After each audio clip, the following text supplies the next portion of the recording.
اس دور کا سب سے بڑا مسئلہ غلامی تھا۔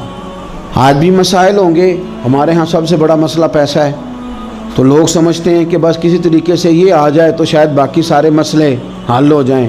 حالانکہ کسی پنجابی شاعر نے کہا تھا کہ دل دے اندر وسن والا مالک یہ مہمان نہیں ہوندا، تے چوکھا رزق بھی جوڑ لئیے تے بانج نصیبوں کھان نہیں ہوندا۔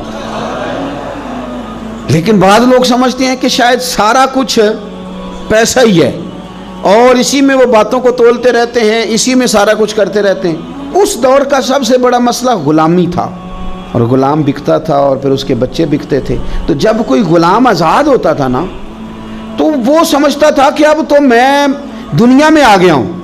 آزادی ایک بہت بڑی نعمت ہے، بہت بڑی نعمت۔ بندہ جب آزادانہ گھومتا ہے نا، دیر کے بعد ایک قول پڑھا حضرت علی کا، شاید پہلے پڑھ لیتے تو کچھ سوچیں اور ہوتی ہیں۔ آپ نے فرمایا تھا اسے مبارک ہو جسے تھوڑے لوگ جانتے ہیں، اسے مبارک ہو۔ ایک وقت ایسا آتا ہے کہ انسان تو اپنی مرضی سے اپنے دوستوں کے پاس بھی نہیں بیٹھ پاتا، وہ تو اپنی مرضی سے گھوم پھر بھی نہیں سکتا، ایسے حالات اس پر آتے ہیں۔ آزادی ایک بہت بڑی نعمت ہے زندگی میں، اسے سمجھیں۔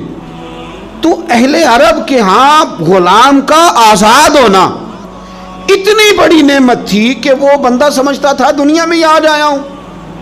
حضرت زید بن حارثہ نبی پاک کے غلام ہیں، بچپن میں کسی نے اغوا کیا، مکے لا کے بیچا، اور پھر حضرت خدیجہ الکبریٰ رضی اللہ تعالی عنہا کے ذریعے حضور کی بارگاہ تک آ گئے۔ ان کے والد اور چچا اور ایک روایت میں ان کا بھائی پیسے لے کے حضور کی بارگاہ میں آئے، کہا ہمارا بیٹا آپ کے پاس ہے، یہ پیسے لے لیں، ہمیں دے دیں، ہم نے لے کے جانا ہے۔ تو نبی کریم صلی اللہ علیہ وسلم نا بات سن کے مسکرائے۔ کچھ مسکراہٹیں بڑی معنی خیز ہوتی ہیں۔ حضور مسکرائے، فرمایا میں زید کو بلاتا ہوں، اگر وہ تمہارے ساتھ جانا چاہے تو یہ پیسے تم ساتھ اپنے پاس رکھو، ایسے مفتی لے جانا اگر جانا چاہے۔ تو حضور تو مسکرا رہے تھے نا، لیکن انہیں ابھی اس بات کا پتہ نہیں تھا، وہ ابھی اس رستے کے مسافر نہیں تھے۔ وہ کہنے لگے جی یہ کیا بات ہوئی، وہ غلامی نہیں چھوڑنا چاہے گا، کیونکہ غلامی تو سمجھتے تھے کہ جی یہ ہی آج ہیں جب آزاد ہو گئے، جی وہ جانا نہیں چاہیں گے، یہ کیا بات ہوئی۔ تو حضور نے فرمایا میں بلاتا ہوں نا، جانا چاہے تو لے جاؤ۔ اللہ کے رسول صلی اللہ تعالی علیہ وسلم نے بلایا، جناب زید بن حارثہ آئے، فرمایا والد اور چچا آئے ہیں، یہاں ایک روایت میں تمہارے بھائی آئے ہیں، دوڑ کے گئے، بڑے زمانے سے ملے ہوئے تھے، بڑا روئے، بڑا پیار، بڑی باتیں، بیٹا تیری ماں یاد کرتی ہے، تیری بہنیں بلاتی ہیں، تیاری ہو گئی۔ اب جب تھوڑا سنبھلے نا تو حضور نے دھیمے لہجے میں کہا زید یہ تمہیں لینے آئے ہیں، اگر تم جانا چاہو تو میری طرف سے پابندی کوئی نہیں، کون نہیں گھر جانا چاہتا، کون نہیں آرام کرنا چاہتا۔ 2-3 دن بندہ باہر رہے نا تو وہ گھر لوٹ کے آئے تو اس کا دل کرتا ہے کہ آج نیند سکون کی آئے گی۔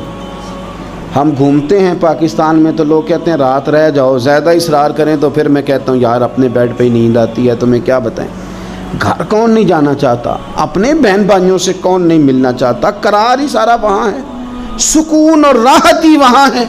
اس کی تو خواب کبھی آ جائے بندے کو اپنے گھر کی تو وہ خواب بڑی تسلی دے جاتی ہے۔ تو حضرت زید سے حضور نے فرمایا جانا چاہو تو چچا کا تو خیال تھا نا کہ یہ دوڑ لگا دے گا، یہ بھاگ جائے گا، گھر قریب آتا ہے تو حضور بھی سواریاں، مدینہ قریب آتا تو تیز کر دیا کرتے تھے، تو یہ تو دوڑے گا۔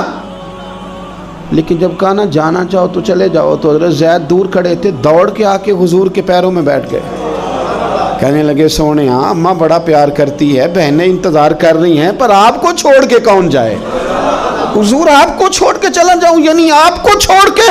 بولے بریلی کے امام، کہنے لگے تیرے قدموں میں جو ہے غیر کا منہ کیا دیکھیں، تیرے قدموں میں جو ہیں، تیرے قدموں میں جو ہیں، تیرے قدموں میں جو ہیں وہ غیر کا منہ کیا دیکھیں، کون نظروں پہ چڑھے دیکھ کے طلبہ تیرا، اور فرمانے لگے تیرے ٹکڑوں پہ پلوں، مجھے غیر کی ٹھوکر پہ نہ ڈال، میں جھڑکیاں کھاؤں کہاں چھوڑ کے صدقہ تیرا۔